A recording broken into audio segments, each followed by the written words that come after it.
The Bengals are showing interest in adding another free agent to their roster, and in this video, I'll explain how a clear theme is being continued even after the NFL draft.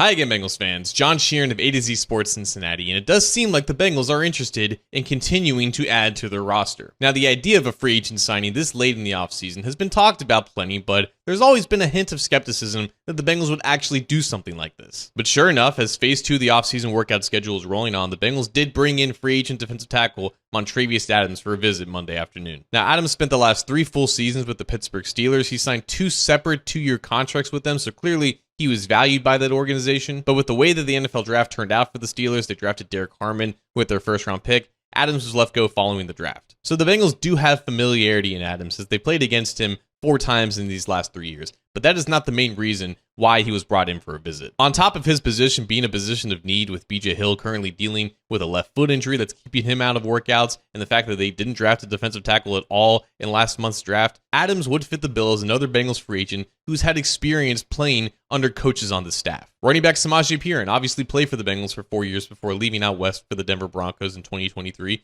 and nose tackle TJ Slaton, he played under new defensive line coach Jerry Montgomery, and surprise, so did Montravius Adams back in his day with the Green Bay Packers. Adams was drafted by the Packers in the 3rd round of the 2017 NFL draft, so that was the 3rd year that Montgomery was there, and he spent the entirety of his 4-year rookie contract playing for the Packers, playing for Montgomery, practicing under Montgomery, and also practicing against Lucas Patrick, who was also a free agent signing by the Bengals this year. Now, Cincinnati's efforts in free agency this offseason, they've been well documented, and I don't think personally that they did enough to really bolster the talent level of this team. But I will admit that if the Bengals are actually going to sign a free agent in this part of the offseason where they typically don't do anything, they're probably going to go out and get someone that at least one of their coaches knows pretty personally. Because that's just been the theme of this offseason. If you're going to be a veteran addition to this team, there has to be some level of trust that you're going to be able to do your job, whatever that job may be. And with Adams likely being defensive tackle number 5 on this roster, he's not going to have a tremendous role, especially if BJ Hill comes back and healthy in training camp. But his experience playing, practicing, and learning under Montgomery, a lot like TJ Slaton, that definitely gives him a leg up compared to other free agents that the Bengals might be interested in right now. It's almost like the Bengals molded themselves into this very professional frat house, and they're manning the door just asking people, hey,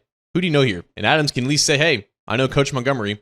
Now, the Bengals bringing in free agents for visits, that's pretty telling that a signing is likely to happen. That's what happened with Lucas Patrick back in March, so I do expect this Adams signing to eventually happen. In terms of a corresponding roster move, they would have to free up a roster spot in order to fit Adams on their 90-man roster, and I'm not really sure who that's going to be. You would think in order to fit someone who has a really good chance of making the team that this would be where Jermaine Pratt would be cut, but at this point, I really don't know what they're going to do with him in terms of trading him or in terms of the timing of his release. But the Bengals know that they have a deficiency at defensive tackle, and they're going after someone that at least one of their coaches trusts. And at this point in the offseason, that's as good of a move as you can expect.